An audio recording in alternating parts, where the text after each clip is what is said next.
सालों पहले लखनपुर नाम के राज्य में भीमा नाम के राजा का शासन हुआ करता था। वह बहुत महत्वाकांक्षी था और अपनी प्रजा से बहुत प्यार करता था।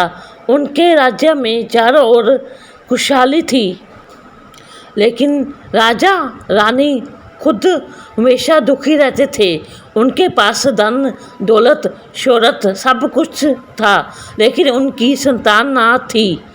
संतान पाने के लिए राजा और रानी पूजा पाठ जप तप सब करके देख चुके थे, लेकिन कोई फायदा नहीं हुआ। एक दिन महर्षि के कहने पर राजा ने महायज्ञ करवाने का फैसला किया। यज्ञ और भगवान के प्रताप से राजा को एक बहुत सुंदर कन्या की प्राप्ति हुई।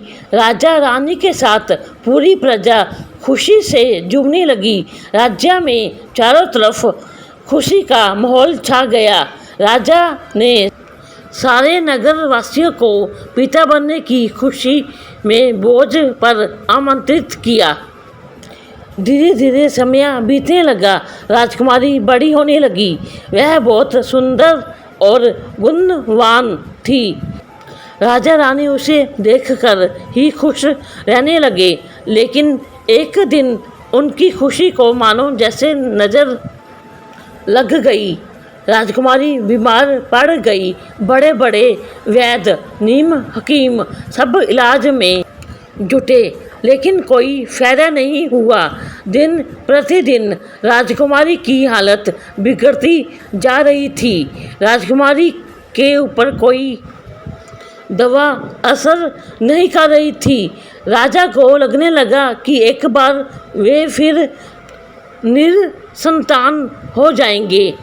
एक दिन दूर देश से एक वैद्य राजा के महल पहुंचा। देखने में वह अजीब सा था और उसने ठीक तरह से कपड़े भी नहीं पहने हुए थे, जिस वजह से सैनिकों ने उसे राजमहल में प्रवेश करने से रोक दिया।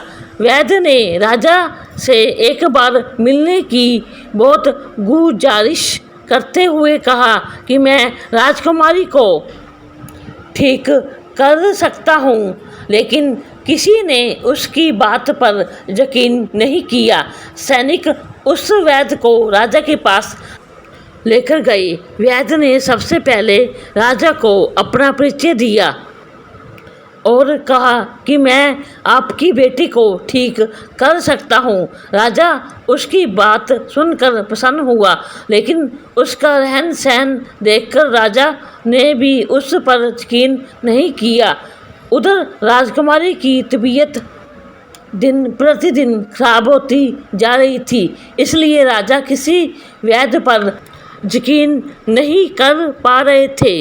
लेकिन उस वैद्य का आत्मविश्वास देखकर राजा ने उसे एक मौका देने का फैसला किया।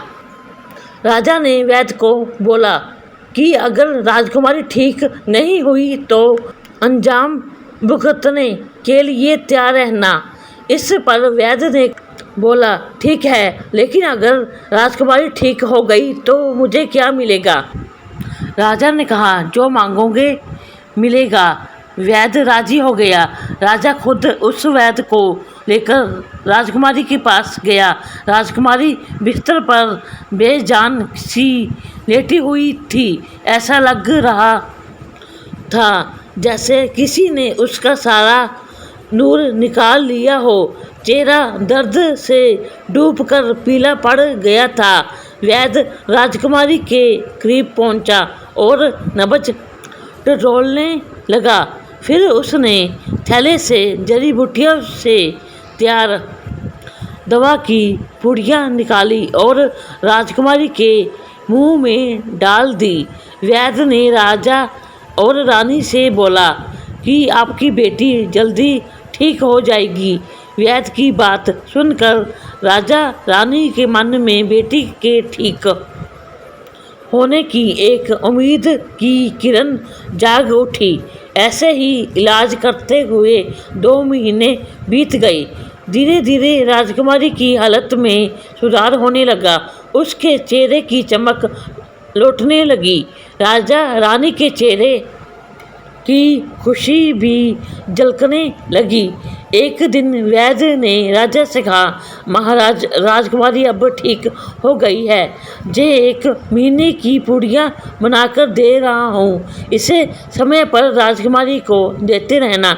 इसके बाद राजकुमारी पूरी तरह स्वस्थ हो जाएगी। यह बीमारी दोबारा उसके पास भी नहीं फटकेगी। अगले दिन राजा ने वैद्य को अपने पास बुलाया और कहा कि वादे के मुताबिक मैं तुम्हें तुम्हारा इनाम देना चाहता हूँ। बताओ तुम्हें क्या चाहिए? वैद्य बोला, सोच लीजिए महाराज जी, आप अपने वादे पर कायम रह पाएंगे? राजा ने बोला, तुमने मेरी बेटी को ठीक किया है, बोलो क्या मांगते हो? वैद्य ने मुस्कुराते हुए कहा, आपका आधा राज्य और बेटी का हाथ। इतना सुनते ही राजा आग बबूला हो गया।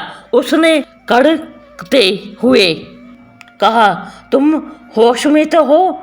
अगर तुमने मेरी बेटी के प्राणों की रक्षा ना की होती तो तुम अब तक यमलोक पहुंच गए होते।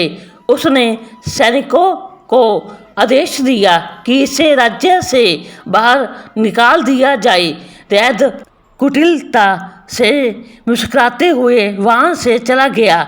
इस घटना के कुछ दिन ही बीते थे कि एक दिन फिर राजकुमारी की हालत बिगड़ गई। उसका शरीर नीला पड़ गया। राजमहल में राजवैद्य को बुलाया गया। राजवैद्य ने बताया कि राजकुमारी को जहर दिया गया है। इस जहर का तोड़ किसी के पास नहीं है। कुछ देर बाद राजकुमारी ने दम तोड़ दिया। पूरे राज्य में मातम छा गया। राजा रानी शोक में डूब गए। छानबीन में पता चला कि वैद्य ने राजकुमारी को 1 महीने खाने के लिए जो पुड़िया दी थी, उनमें से ही एक पुड़िया में जहर था। वैद्य को पहले ही शक था कि राजा उसकी बात नहीं मानेगा, इसलिए उसने एक पुड़िया में जहर भरकर रखा था। उसने सोचा कि अगर राजा शादी के लिए मान जाता है तो वह जहर वाली पुड़ियाँ हटा देगा, लेकिन अगर नहीं माना तो इसकी सज़ा राजकुमारी को भुगतनी होगी। वैद्य की चाल कामयाब हो गई। कहानी से सीख, अगर किसी से कोई वादा किया है तो उसे पूरा जरूर करना चाहिए। दोस्तों, मैं आशा करती हूँ कि आपको यह कहानी पसंद आई होगी। मेरी कहानी सुनने के लिए आपका बहुत बहुत धन्यवाद। आपको कहानी कैसी लगी मुझे लाइक और कमेंट करके जरूर बताएं। इससे मुझे हौसला मिलता है। और अपने दोस्तों को शेयर करें। और अगर आप नए हैं तो मेरे चैनल को सब्सक्राइब करें और बेल आइकन को दबाएं। हम मिलते हैं अपनी अगली कहानी में। तब तक आप अपना ख्याल रखें।